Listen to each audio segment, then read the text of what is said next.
damos inicio pues a la tercera sesión del seminario temático de COVID que estamos organizando desde EXEMAC con el apoyo de varias instituciones que hemos ido mencionando. En esta ocasión, pues queremos agradecer al doctor Gustavo Rojas, que en representación de los autores del capítulo, creo que es el 7 del libro, pues nos va a estar hablando de tratamiento de la COVID en pacientes con enfermedad severa o crítica. El doctor Gustavo Rojas es médico internista y cardiólogo,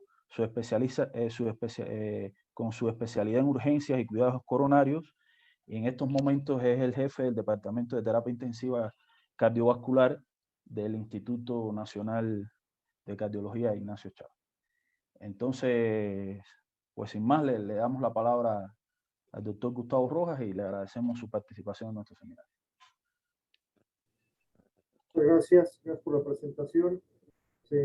Voy a entrar directo al tema. Si me permiten compartir pantalla para poner mi presentación.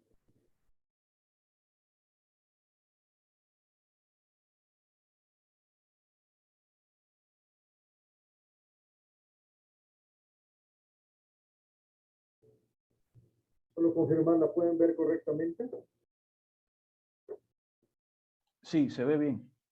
Voy a empezar respecto al tratamiento de COVID. Creo que ha sido de los temas más controversiales en medicina en la última década. Hemos tenido que tomar decisiones con la mínima cantidad de información.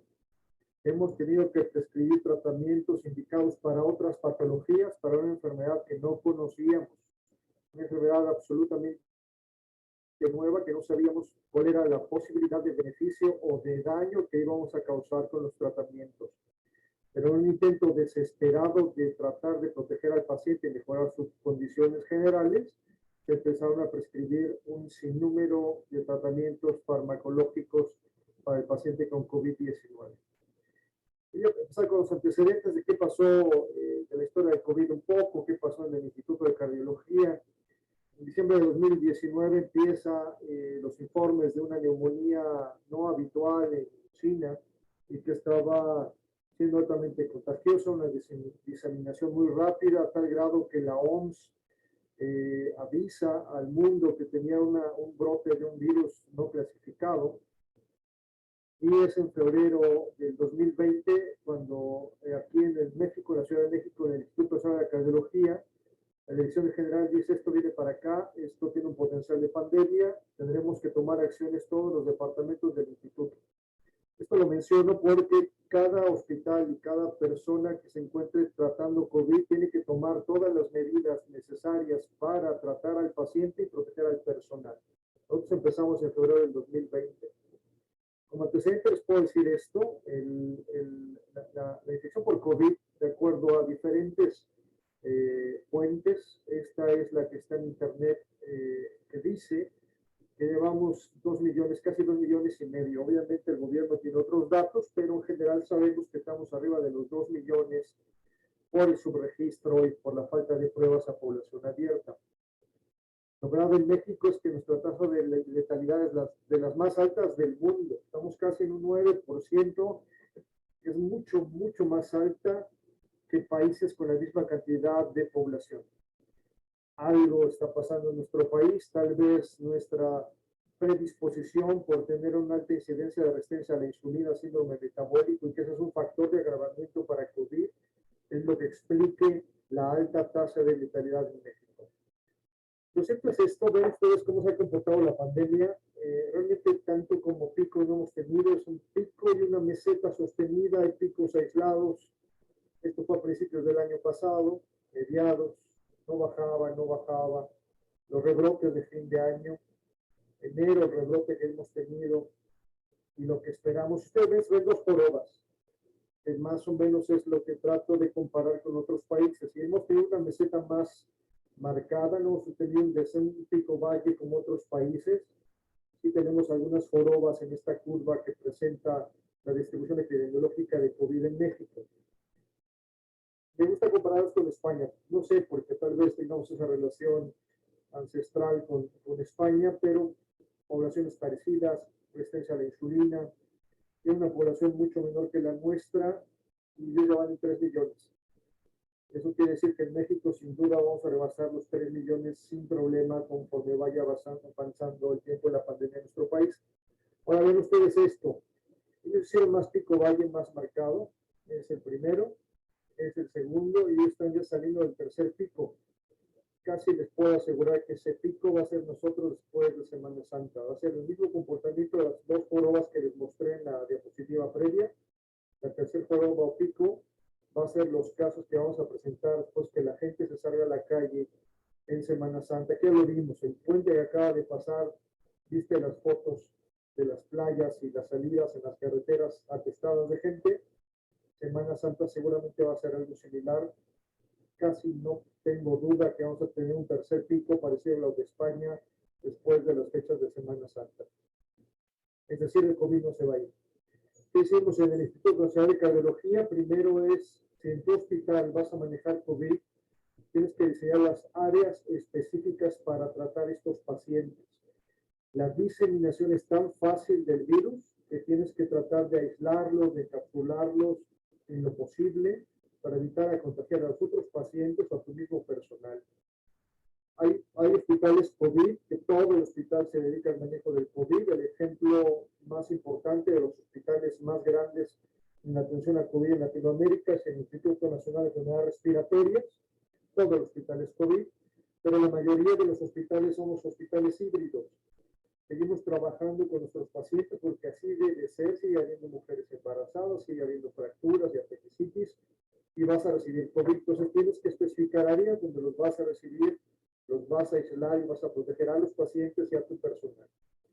Nosotros en la terapia intensiva se diseñaron un área específica para aislar a los pacientes, se pusieron tapiales, áreas de entrada, áreas de salida, zonas de descanso, zonas de colocación del equipo de protección y de retiro del equipo de protección.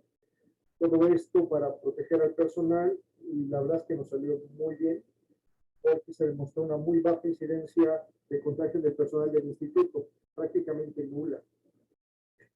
Para esto, lo que ustedes deben hacer dentro del tratamiento es ver los protocolos que hay del uso del equipo de protección. Nosotros terminamos diseñando nuestro propio protocolo de uso de equipo de protección. No inventamos el hilo negro, solamente adaptamos las guías de la OMS, de la FDA, para que esto pudiera aplicar para nosotros, que sea para nuestro hospital, con nuestros recursos, cómo íbamos a usar el equipo de protección contra el virus. Al principio, ven ustedes, tenemos unos diseños hechos en casa. Algunos de estas escapandras que ustedes ven aquí, las diseñó personal del instituto. Nos parecíamos ahí marcianos, la gente con todo, que no sabíamos qué iba a pasar. Entonces te ponías doble guante, doble bata, cubre cuello, el cubre bocas, el N95, los gogles, la escafandra. Casi querías entrar a una bolsa de plástico porque no sabíamos bien a bien la capacidad de diseminación del virus. Pero se hizo eso, creo que salió muy bien, se diseñaron escafandras, al final se fueron quitando cosas que resultaban no útiles, estorbaban más y protegían nada, pero sí empezamos. Es un programa de capacitación del personal y esto lo considero importante dentro del tratamiento de COVID porque es cómo proteges a tu personal, cómo vas a hacer que tu gente no se infecte. Aquí entran todos, los residentes, enseñanza, enfermería, la dirección médica, todo el hospital tiene que saber usar equipo de protección, intendencia, camillería, todos los que están cerca de pacientes COVID tienen que saber usar el equipo de protección. Obviamente, personal administrativo, personal de vigilancia que no están dentro de las áreas COVID no es necesario, sí deben usar su cubreboca, pero no un curso especial sobre equipo de protección. Nosotros hicimos horarios y días específicos para todos los residentes del instituto, reumatólogos, cardiólogos, hematólogos, todos le entraron. Se les daba la clase teórica, luego pasamos a la parte práctica, se les enseñaba a colocarse las batas, colocarse los guantes y lo más importante, quitarse el equipo de protección, porque al parecer una posibilidad de contagio de personal de salud es cuando te quitas el equipo de protección, te contagias porque te autoinoculas. Entonces es importante saber ponerlo y saber quitarlo. Se extendió la capacitación no solamente a los intensivistas. Al principio se pensaba que el saber protegerte contra el COVID solamente eran los médicos y enfermeras que entraban en la terapia intensiva del área COVID, y eso no es cierto. Tienen que estar capacitados todos los médicos, todos los residentes, médicos pasantes, todos para que protejan a tu personal, y las cosas salieron bien. Vean ustedes, ahí están los jefes de servicio de diferentes departamentos, a pesar de ser jefes de servicio que en teoría no iban a entrar, recibieron el curso de uso del equipo de protección. Todos aprendieron cómo ponerse los guantes, los cubrebocas. Pusimos un material aquí fluorescente para que se viera cuando se contaminaban solos, ahí se veía, y les decíamos, mira, si no te quitas bien el equipo de protección, tú solo te vas a autoinocular.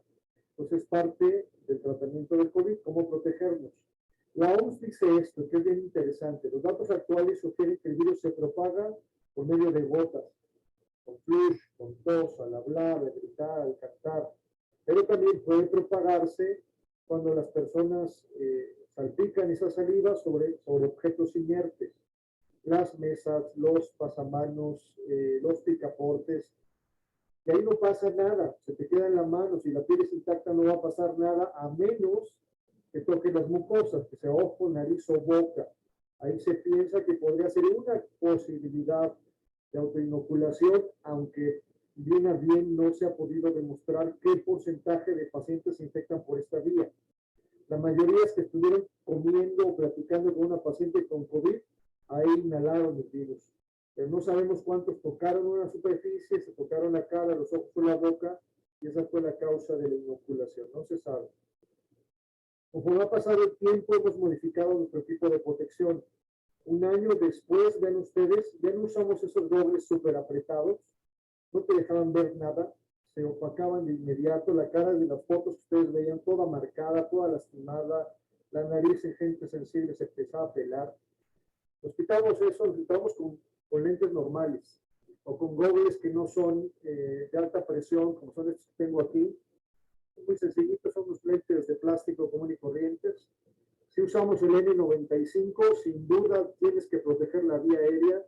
Si cierras nariz y boca, la posibilidad de contagio baja muchísimo, porque por ahí entra el virus más que por la piel, más que por los ojos o la nariz, en la vía aérea.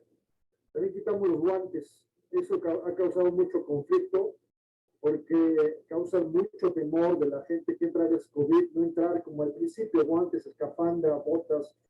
La verdad es que hemos demostrado que no es un medio principal de contagio, y solo cuando entras con el paciente a tocarlo, manipularlo, moverlo, sí, guante. Si estás fuera de la habitación, te quitas, te haces bien las manos y trabajas. Esto tiene un doble mensaje. Uno, es poco probable que te infectes tú de COVID en las manos y te toques, que tienes con el 95.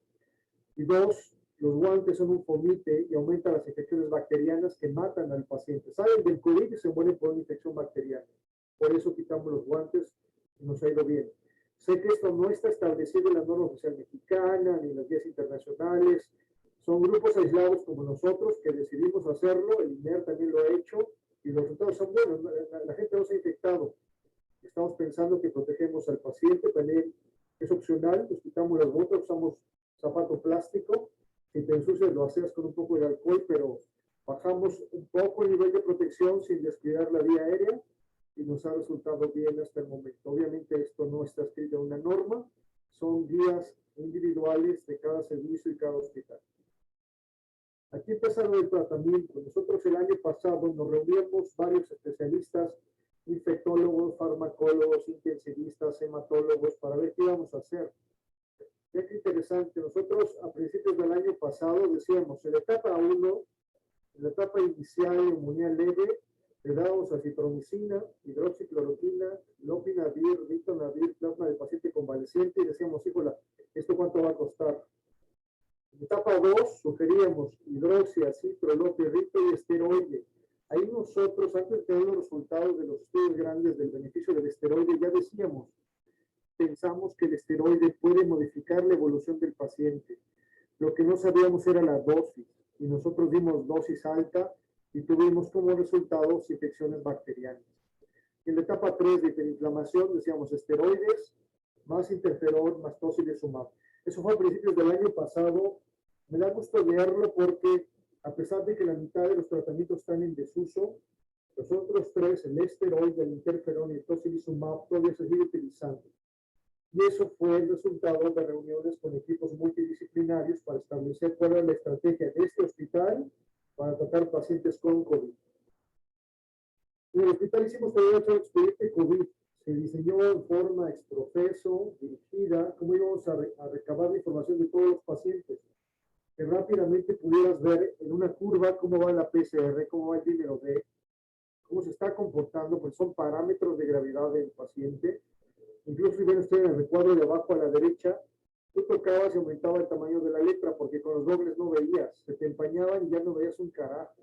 Entonces dijimos, ¿sabes qué? Que hagas zoom. Cuando lo tocas, que hagas zoom, esto te va a ayudar a leer mejor el expediente. Eso fue a principios del año pasado. Hoy en día usamos dobles, no se de cierre no hermético y no se empaña, y te hace la vida mucho más favorable. Teníamos un grupo de médicos en ese entonces, los docentes de terapia, que estaban afuera del área COVID, en lo que llamamos centro de mando. Desde ahí ellos estaban dirigiendo los resultados que iban llegando, laboratorios nuevos, indicaciones de los subespecialistas, los subían el expediente COVID y adentro de las computadoras del área COVID podíamos ir leyendo y viendo los cambios. Eso nos ayudó mucho porque dentro del área COVID no puedes entrar y salir tan fácilmente. Entonces, esto fue una ayuda enorme. Luego, tratamiento, que eso también son parteaguas, la anticoagulación. Con el apoyo del Departamento de Hematología del Instituto, se diseñó cómo anticoagular a los pacientes con COVID. Al principio no sabíamos si era seguro o no seguro, si se requería o no se requería, pero conforme fuimos viendo pacientes nos dimos cuenta que era absolutamente necesario. Vean ustedes, este es un paciente con COVID, un tromboelastograma que le hicimos en la terapia intensiva. Vean ustedes, este esquema es de estado de hipercoagulabilidad. El paciente con COVID severo crítico están hipercoagulables y eso permanece por varios días. A pesar del tratamiento, el paciente sigue hipercoagulable, por lo tanto, requiere estar anticoagulado. De las pocas cosas que estamos seguros que van a beneficiar al paciente con COVID es la anticoagulación, así es que deben ustedes utilizarla. Estos trabajos de tromboelastografía sacamos trabajos de tesis donde vimos la correlación de la hipercoagulabilidad y la duración de la ventilación mecánica en pacientes con COVID. Demostramos en estos estudios que la hipercoagulabilidad predispone a todos los pacientes a que requieran apoyo mecánico ventilatorio, por lo menos en este grupo pequeño de pacientes. El paciente con COVID le haces un tromboelastograma y está hipercoagulable, lo más probable es que tenga que intubarse, no hay más. Seguramente en grupos más grandes los porcentajes no van a ser del 100%, pero en nuestra experiencia un indicador muy fiable del requerimiento de apoyo mecánico ventilatorio. También hicimos estas publicaciones del Departamento de Terapia Intensiva. Encontramos que los pacientes con COVID tienen trombosis venosa profunda, que eso no es nada nuevo. Lo interesante para nosotros es que los pacientes tienen trombosis venosa a pesar de estar bien anticoagulados. Es decir, tienen un grado tal de estado protrombótico que a pesar de que le pongas anticoagulante, un porcentaje de ellos van a ser fenómenos de trombosis.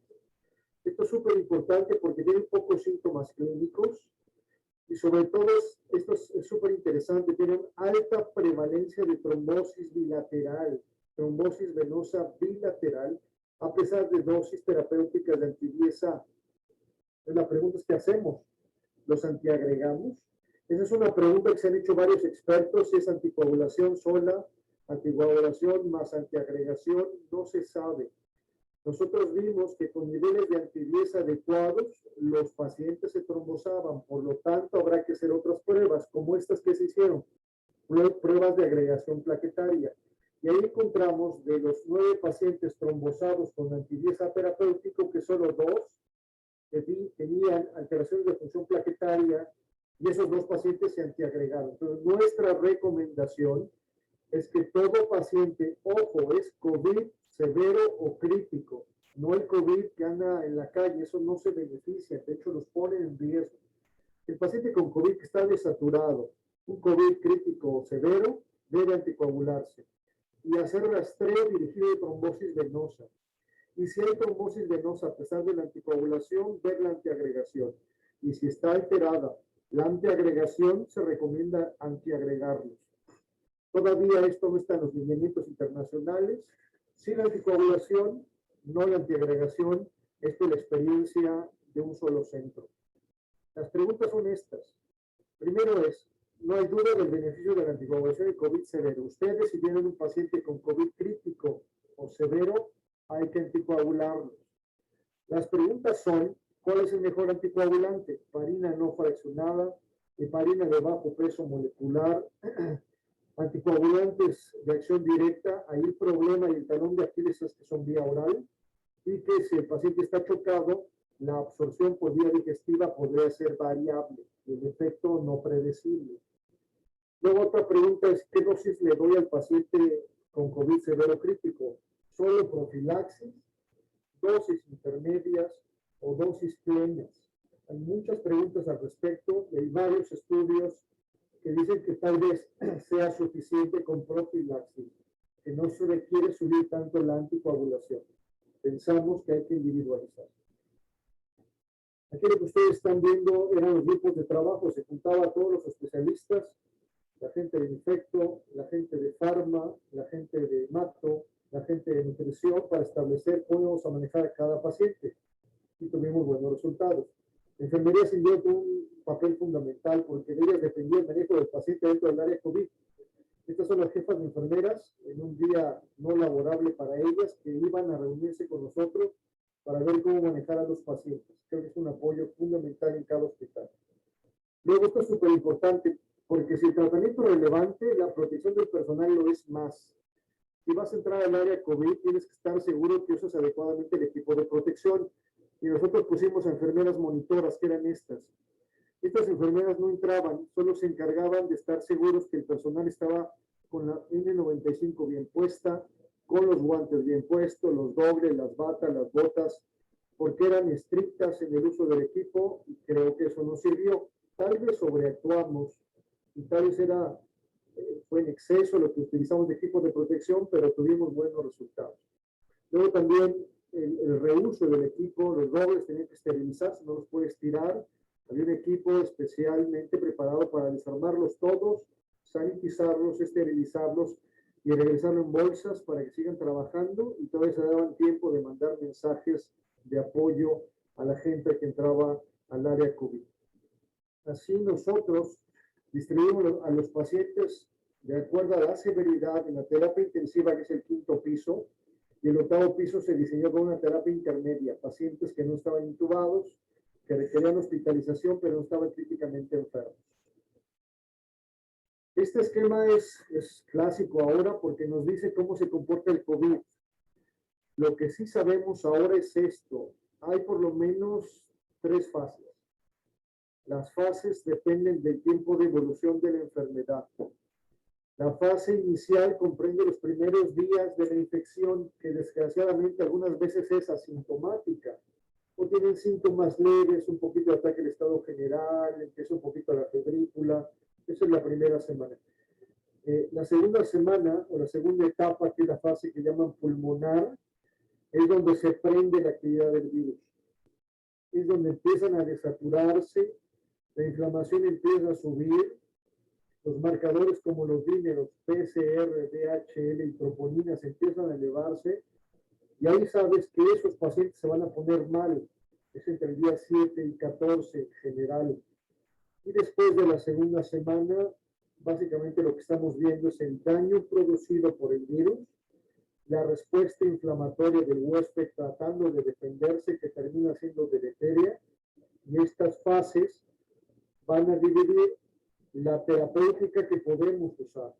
En la fase inicial, la fase de respuesta viral, como su nombre lo dice, hay que buscar el esquema de antivirales que puedan parar la reproducción del virus, la replicación del virus.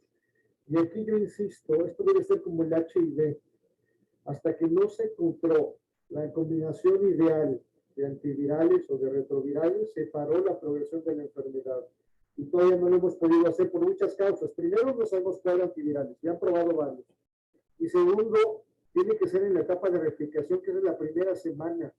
Y la mayoría de los pacientes llegan en la etapa final de la replicación y la mayoría en la segunda semana. Entonces, cuando ya llegan con la parte inflamatoria activada, por más antivirales que tú le des, ya no les sirve. Lo echas a la basura porque ya pasó esa fase. La segunda fase, que es la pulmonar, ahí donde probablemente empiecen los usos de antiinflamatorios, moduladores, antagonistas de interleucina, los inhibidores JAK, todos esos que podrían modificar la evolución del paciente. En la etapa crítica creo que es el manejo de terapia intensiva. En la etapa crítica es el manejo de la intubación, del apoyo mecánico ventilatorio, que no se escaren, que se ventilen bien, metas de protección pulmonar, y es lo que hay, doctores. No hay más de tratamiento hasta el momento. Nos vamos por partes. A principios del año pasado, los Institutos Nacionales de Salud de Estados Unidos empezaron a publicar sus recomendaciones de manejos. Esto es lo que hay hasta ahorita. Y lo triste es eso, decía, hasta este momento no hay ningún fármaco que haya probado que sea seguro y efectivo para tratar el COVID. Eso fue a principios del año pasado y casi estamos en el mismo punto a principios del 2021. Insuficientes datos, nada concluyente, estudios contradictorios. Lo que sabemos es esto, la parte inicial, la etapa de la primera semana de replicación implica esto, el potencial de los targets de replicación viral. Ahí es donde debemos buscar la combinación de antivirales que paren esto, la entrada del virus que se pegue al receptor de AC2, después que se libere y empiece a procesarse su RNA en el retículo endoplásmico, en el aparato de Golgi, luego salga a la circulación. Por aquí se debe buscar cómo pararlo. Desafortunadamente, los fármacos que en teoría deberían tener este trabajo, que era el lopinavir, ritonavir, la hidroxicloroquina, la cloroquina, no han tenido un efecto favorable. Y el remdesivir, pues puede que sí, puede que no. Pero esa es la primera semana del tratamiento del paciente con COVID. Hidroxicloroquina, ¿funciona o no funciona? Pues miren ustedes, en los estudios de profilaxis antes de la exposición, o en el paciente ya con COVID leve, moderado, severo, crítico, desafortunadamente en ninguna de estas etapas la hidroxicloroquina ha demostrado beneficio, en ninguna. Era teóricamente útil, in vitro efectiva, pero no en vivo. El paciente que tiene exposición no lo protege.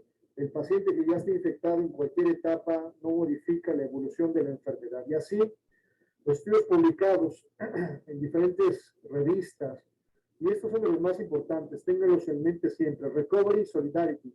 Estos son los estudios de los más grandes, multicéntricos, multinacionales, donde podemos sacar conclusiones porque la N es muy grande. Esos estudios dijeron, no hay diferencia. La hidroxicloroquina comparada con el estándar de tratamiento habitual o placebo, no hay diferencia. Por lo tanto, con la evidencia que tenemos al día de hoy, no está indicado la hidroxicloroquina en una etapa de la enfermedad por COVID. Lopinavir y ritonavir, otro antiviral que teníamos mucha esperanza, lo conseguimos como podíamos, se lo dábamos al paciente inmediatamente y lo único que vimos inmediatamente es que empezaban a vomitar. La mayoría de los pacientes le pegaba al tracto digestivo, náusea, no comían o estaban vomitando.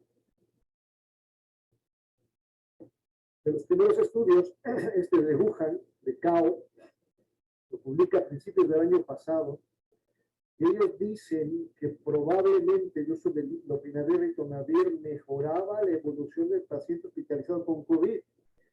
Como una de las primeras informaciones, pues salió en England, todo el mundo empezó a conseguir lopirrito, empezó a haber desabasto, incluso ya no estaba produciendo, pues no había cómo conseguirlo. Sin embargo, viendo las curvas, dices, parece que sí, lopinavir, ritonavir, parece que tiene una tendencia favorable, pero los resultados decían esto. El tratamiento con lopinavir y ritonavir no aceleró la mejoría clínica del paciente. Sí hubo una reducción de mortalidad 19 contra 25, pero eso no tuvo diferencia estadísticamente significativa y también no disminuyó la posibilidad de detectar el virus en el paciente grave. Ahí seguía y lo seguían detectando a pesar de tomar lopinavir y ritonavir. Y dijeron, bueno, hay que hacer más estudios, parece que sirve, parece que baja la mortalidad, pero al final de cuentas no disminuye o no hay una mejoría clínica ostensible de tomarlo o no tomarlo. Cuando se publica el Recovery, que es de los más grandes que les había comentado, que es a mediados del año pasado, casi 1.600 pacientes, ellos dicen, no hubo diferencia significativa en la mortalidad a 28 días en los pacientes que tomaron loperrito contra el tratamiento habitual. No hay. Dicen, entonces, en base a estos resultados, no lo recomendamos. Ellos dicen, no sabemos en los pacientes intubados, pero los que están antes de intubarse no les sirve. Lo desaconsejan. En el Instituto Nacional de Cardiología, pues nosotros lo utilizamos. Acá se acaba de publicar por el Departamento de Farmacovigilancia la evaluación del perfil de seguridad de los pacientes que nosotros les dimos loperrito. La verdad es que estas fueron las conclusiones.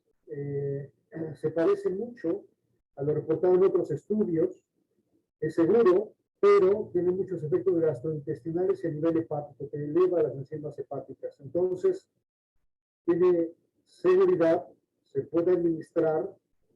Lo más grave es que estén vomitando, pero la verdad es que no hubo demostración de utilidad en el medicamento. Finalmente, cuando vemos los estudios, el DECAO que les mostré de New England de principios del año pasado, y los más importantes, el Recovery que vimos y el Solidarity, no hay diferencia.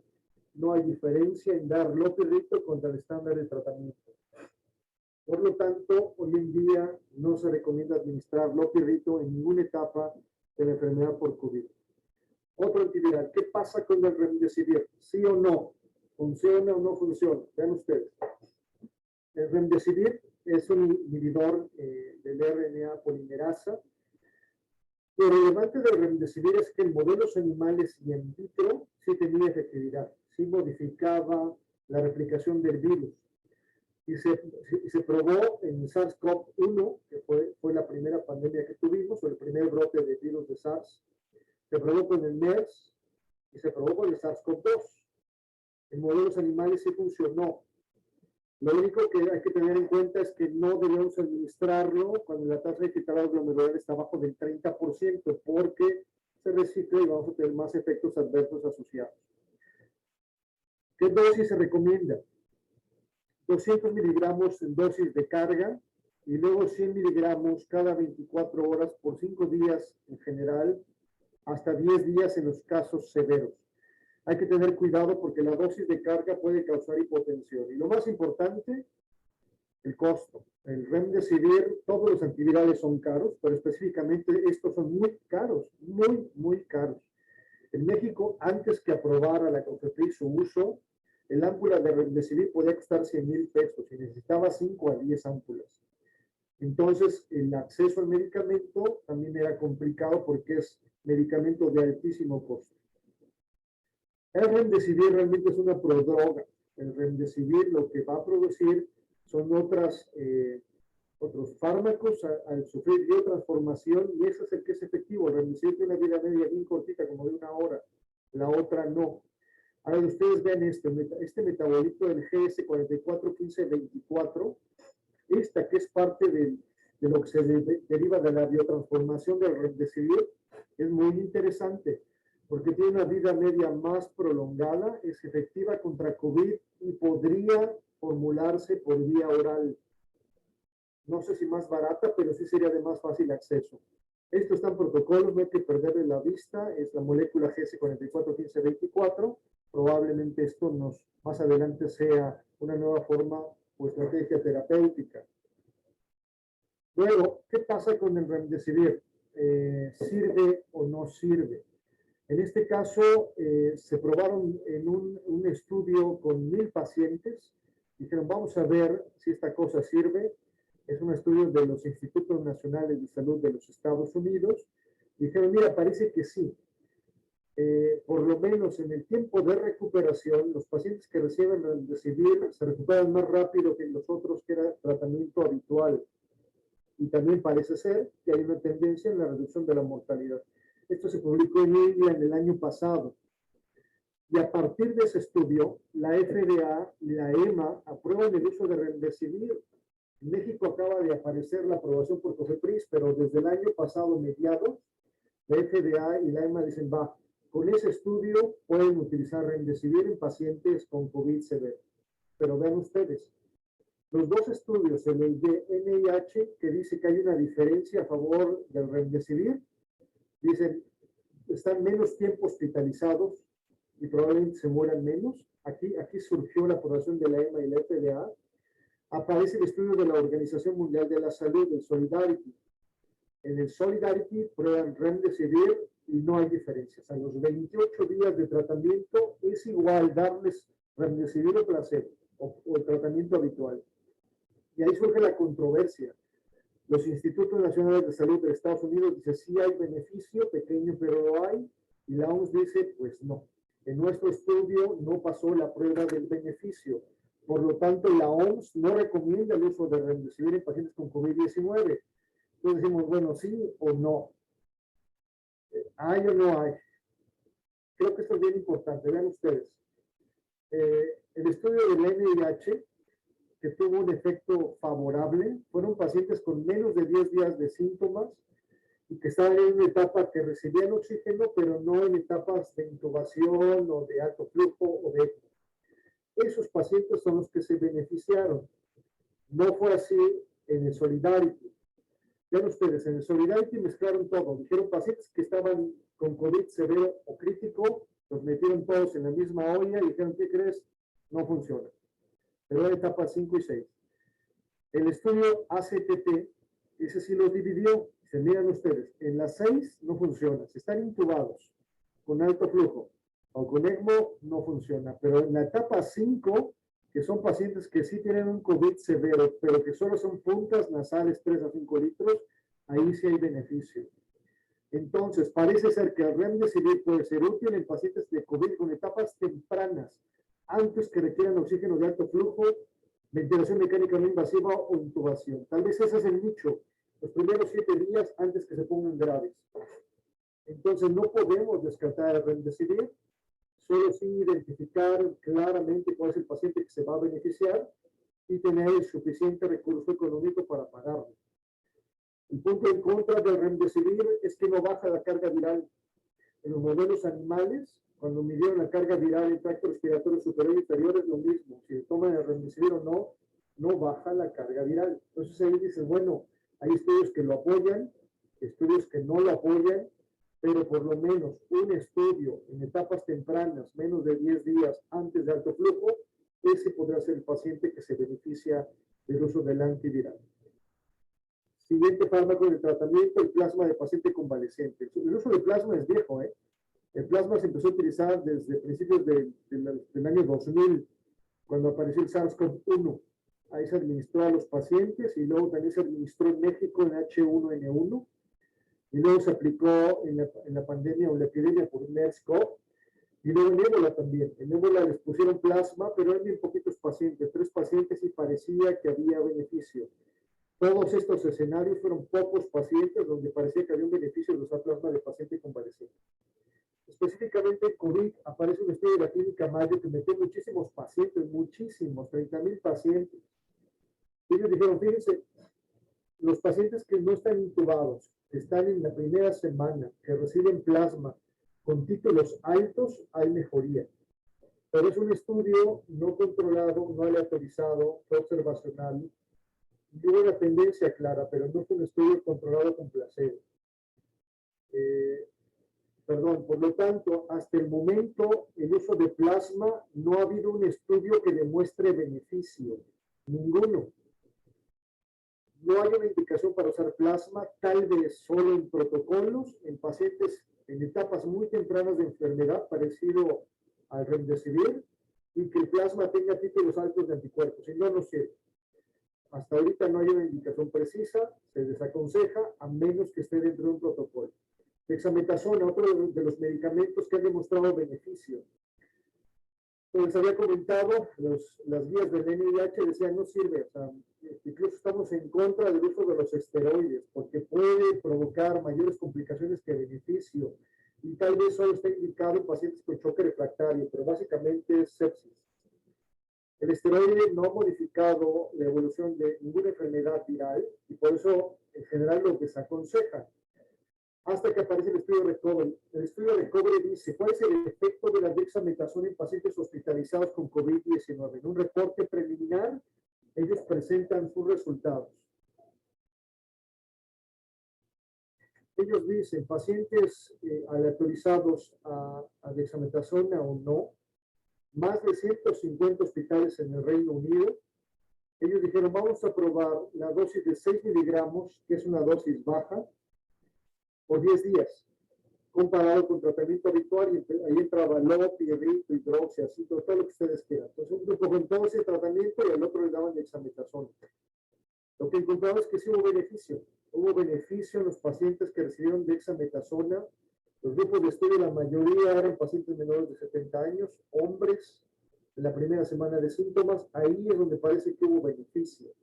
Vean ustedes, la mortalidad de 28 días o el egreso del hospital a los 28 días fue mejor o fue menor en el grupo de la dexametasona, con una diferencia estadísticamente significativa. Por lo tanto, en las curvas se ve. Los pacientes que recibieron el esteroide les fue mejor al grupo total, pero ojo, en los pacientes que no dependen de oxígeno no es útil, incluso es deleterio. Por eso no deben darle la dexametasona a pacientes con COVID si no requieren oxígeno. A veces se los dan en la desesperación, en la etapa inicial no se recomienda. Donde sí se recomienda, a los pacientes que están ya utilizando oxígeno o en los pacientes intubados también les puedes continuar el esteroide. 6 miligramos por día, 5 a 10 días. La conclusión de ellos es que el uso del esteroide a dosis bajas de dexametasona fue mejor que el tratamiento habitual en estos pacientes, oxígeno dependientes o con ventilación mecánica invasiva. Las conclusiones del estudio es que el recovery mostró clara evidencia del beneficio de la dexametasona 6 miligramos al día en pacientes con COVID severo crítico, no en los otros. En los otros no hay beneficio, incluso puede ser deleterio. Tocilizumab, también otra pelea enorme. Les voy a presentar solamente los estudios que se publicaron en los últimos 3 meses. El estudio Impacta, ¿qué fue lo que dijo? Tocilizumab en pacientes con neumonía grave hospitalizados. El impacto es relevante porque, miren, casi el 60% fueron latinos, por lo tanto, es representativo de nuestra población y podemos, en teoría, traslapar los resultados. Ellos dijeron, hay beneficio del uso del tocilizumab contra placebo. Es mejor dárselo en las primeras 24 horas, 8 miligramos por kilo. La otra duda y temor de usar tocilizumab es los efectos secundarios por infecciones. Ahí no hubo diferencia. Es decir, el hecho que tú des tocilizumab no aumenta las infecciones severas. Se podría dar con relativa seguridad. La conclusión de ellos es que el uso de tocilizumab reduce la posibilidad de progresión de la enfermedad o de requerimiento de ventilación mecánica invasiva, aunque no aumentó la sobrevida. Entonces ellos están en Impacta a favor del uso de tocilizumab. Luego aparece el REMAP-CAP, que utiliza 2 fármacos, el tocilizumab y el sarilumab, y dicen lo mismo. En este caso el problema es que no hay latinos, son puros europeos, asiáticos, raza negra, no hay latinos. Ellos dicen que el uso de estos 2 medicamentos no mejoró la evolución del paciente, no hubo mejoría en la respuesta clínica ni en la sobrevida. Afortunadamente tampoco incrementa los efectos secundarios por procesos infecciosos. Covacta, tocilizumab en pacientes hospitalizados. En este estudio, lo relevante es esto.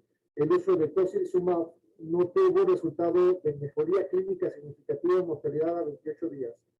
Dos en contra y 1 a favor del uso de tocilizumab. En este apartado, mi resumen del uso de tocilizumab es, como lo dice la OMS, probablemente en la primera semana de inicio de la enfermedad, 7 a 10 días, paciente crítico o severo, en las primeras 24 horas de la estancia en terapia intensiva, ahí podría servir. Todos los demás parece que no tiene utilidad. Lo único bueno es que si se lo da, si no le sirve, tampoco incrementa el riesgo de infecciones severas. Al final creo que el tratamiento del COVID es un trabajo multidisciplinario. Todos los especialistas son los que llevan a cabo el manejo y las decisiones deben individualizarse. Creo que más que nunca en esta enfermedad el tratamiento del COVID aplica esto. Tratamiento adecuado al paciente adecuado. ¿Por qué? Como dice en el párrafo anterior, La medicina es la más humana de las ciencias y la más científica de las humanidades. Requerimos juicio clínico en cada caso, individualizarlo y utilizar, después de un año de experiencia, la evidencia científica que tenemos para tomar decisiones. Muchas gracias por su atención. Pues muchas gracias a usted, doctor Gustavo Rojas, por esta charla tan interesante y yo creo que muy, muy útil para todo lo que también nosotros desde la modelación matemática de la dinámica de la enfermedad nos concierne, ¿no? Yo creo que nos ha brindado mucha información útil. Bueno, vamos a pasar a la sesión de preguntas. Si alguien tiene preguntas de los que están aquí en la sesión online, pues adelante.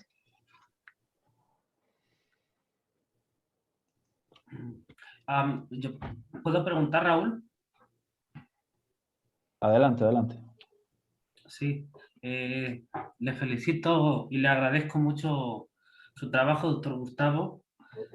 Le quería hacer una pregunta breve, yo creo, y muy concreta sobre a nosotros en el CEMAC una de las cosas que nos preocupan es la modelización matemática del COVID. ¿Bien?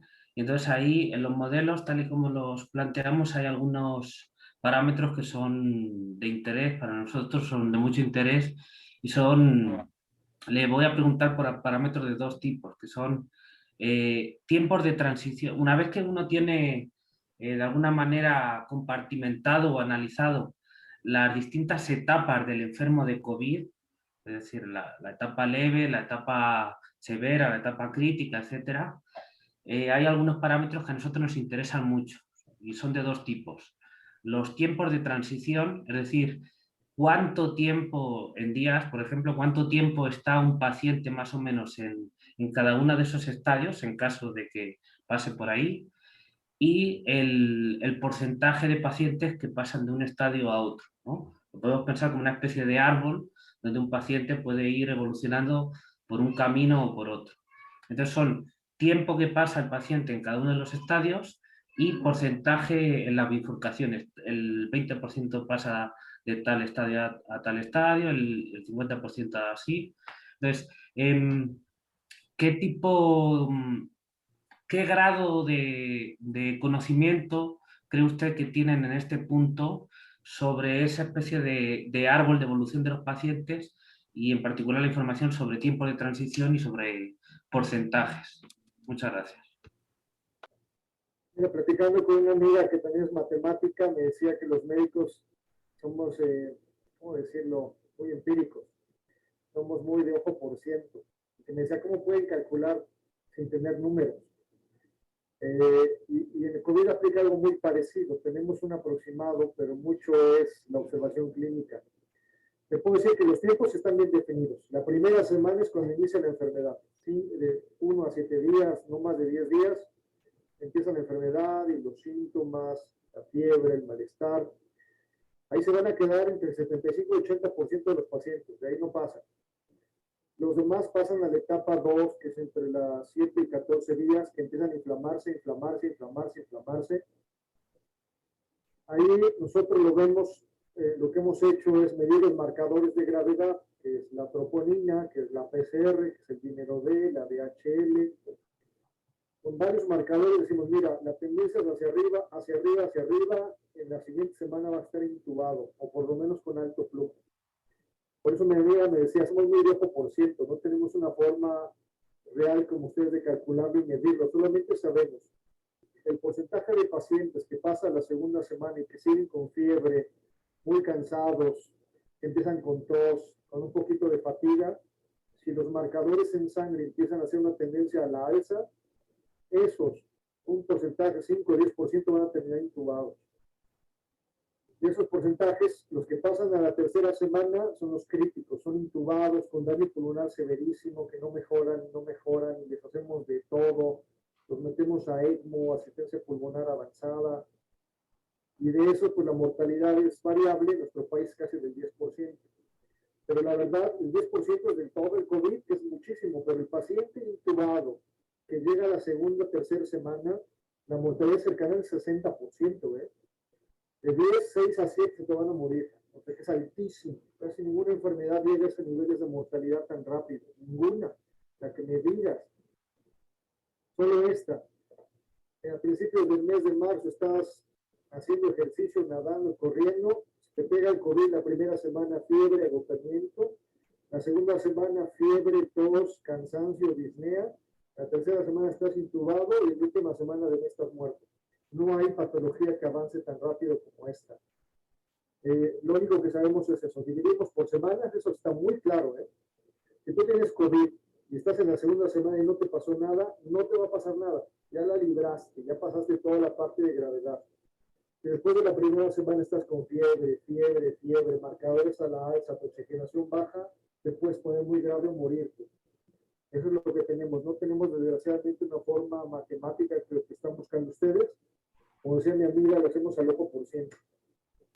Claro, todo depende del enfoque. Obviamente, ustedes les interesa más, si están en contacto con los pacientes, pues es cada caso en concreto.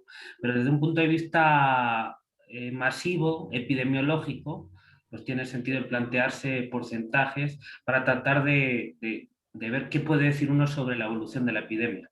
Muchas gracias, doctor. Raúl. Sí, ahora no, solo hacer un comentario rapidísimo que igual yo creo que la pregunta que hizo Moisés y la respuesta que dio el doctor es muy útil porque a nosotros en la modelación matemática nos interesan mucho esos porcientos.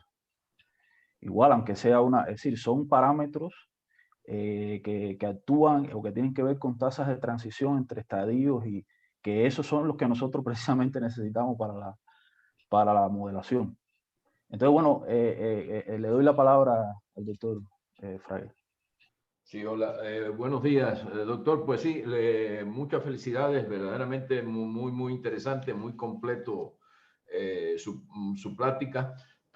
Yo quería empezar pidiéndole algo, pidiéndole dos cosas y después le comento que más o menos el tipo de dudas, no dudas, del tipo de preguntas, porque son muchas. Yo creo que el doctor Moisés y ahora Raúl le han hecho un resumen de una parte muy fundamental, pero hay muchas otras cosas que estamos haciendo y que son necesarias para poder hacer modelación matemática en esto. Y el hacer modelación matemática en esto es con el objetivo no de, nosotros no vamos a curar pacientes, sino con el objetivo de describir tendencias, qué es lo que pasa en la dinámica intrahospitalaria y qué pasa fuera del hospital.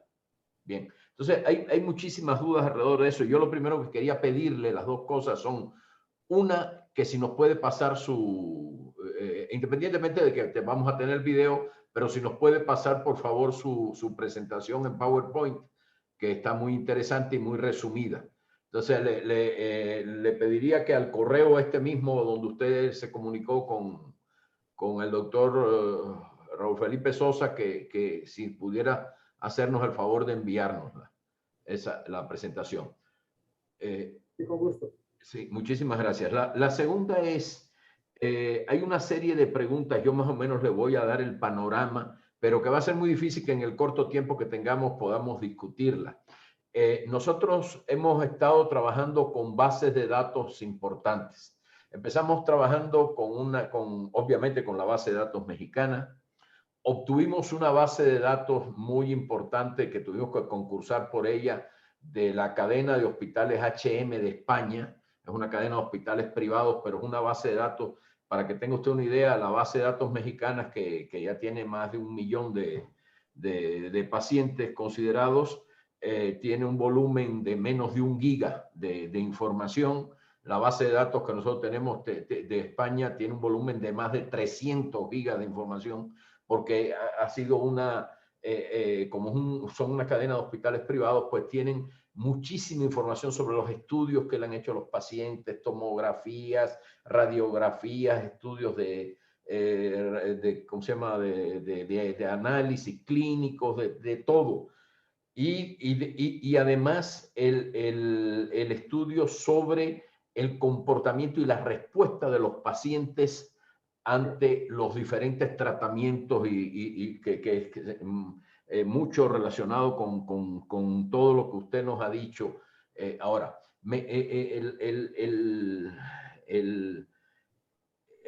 la idea básica de la modelación matemática, es extraer precisamente la esencia de todo eso, de todo esto para poder, no podemos reflejar el tratamiento con todos los medicamentos, aunque estamos trabajando, y esta es una de las preguntas importantes que quería hacerle, estamos trabajando en este momento con esa base de datos para hacer clústeres de pacientes. O sea, nos interesa saber que si, porque usted nos dice algo que a lo mejor es por donde hay que empezar, que es considerar que estos tiempos son comunes para todos, pero yo me pregunto, y las comorbilidades persistentes y el sexo y la edad y toda esa serie de cosas, ¿cómo influyen precisamente en esos tiempos de transición? ¿Cómo influyen? Porque además de los tres compartimentos, vamos a decir así, los tres fases estas de la movilidad, no es solo entre esas tres fases, sino hay otras dos compartimentos importantes que son los que se recuperan y los que fallecen en cada una de las etapas. O sea, yo me imagino que en la primera etapa no fallezca nadie. Esa es la primera cosa que supongo. Supongo también que en la primera etapa, no sé si en la primera etapa se recupera alguien y no tiene que pasar ni tan siquiera a la segunda fase. En la segunda fase sí sé que hay gente que se recupera y un pequeño porcentaje pasa a la tercera fase. Bien, entonces, en primer lugar, es que hay muchísimas preguntas, por eso lo segundo que yo quería pedirle, no voy a tener tiempo de hacerle todo, si sería posible, porque esto ya lo hemos hecho y ha sido muy útil para nosotros, no solo el manejo de la base de datos, sino el contacto directo con especialistas. Y déjeme decirle que lamentablemente no hemos podido tener, aunque yo he hablado muchísimo con Manlio de esto, pero es que sé que ustedes están ocupadísimos. Hemos podido tener contacto con especialistas del Hospital Vall d'Hebron de Barcelona, en España, pero no hemos podido tener el contacto directo con especialistas. Este es el primero que tenemos así directo, y salvo que hemos hablado con amigos que están trabajando en esto, médicos, amigos, pero contacto directo así formal de una explicación científica seria, no lo hemos podido tener. Y lo que quería pedirle, si es posible, yo quisiera presentarle un conjunto de preguntas, pero muy bien pensadas, que en este momento me cuesta trabajo formulárselas todas en tan poquito tiempo, y si es posible que podamos tener algún encuentro en que le podamos formular esto. O sea, hay preguntas tan simples aparentemente como: ¿a quiénes reciben ustedes en el hospital? Primera. Segunda, en los protocolos que ustedes tienen de protección del personal de cuidados intensivos y en general del personal del hospital, eso es un protocolo, como usted decía, que ustedes mismos los están, lo tuvieron que proponer. ¿Se ha uniformizado eso en México ya en los hospitales que atienden pacientes COVID de alguna manera? Esa es una pregunta. ¿Están uniformizados los criterios de cuándo se acepta en un hospital COVID a un paciente o no? ¿O la única limitación es porque no tienen camas y ya, entonces no lo pueden aceptar? O sea, ¿a quiénes se mandan a la casa? ¿A quiénes se mandan a tratamiento intradomiciliario? ¿A quiénes se reciben? O sea, se reciben personas en el hospital en una fase moderada, pero hay muchísima gente en su casa en una fase moderada de COVID. Entonces, tener una idea de verdaderamente qué porcentaje se está recibiendo en los hospitales, y depende nada más de la capacidad o si depende de algún criterio clínico el recibir a los pacientes en el hospital. Después, lo que le decía, en la segunda fase, ¿qué cantidad de personas pasan a la tercera y qué cantidad de personas se recuperan? Y pregunto, ¿hay personas que también fallecen dentro de la segunda fase porque vienen con una comorbilidad muy seria? Entonces, ese tipo de cosas. En la tercera fase también, ¿quiénes se recuperan?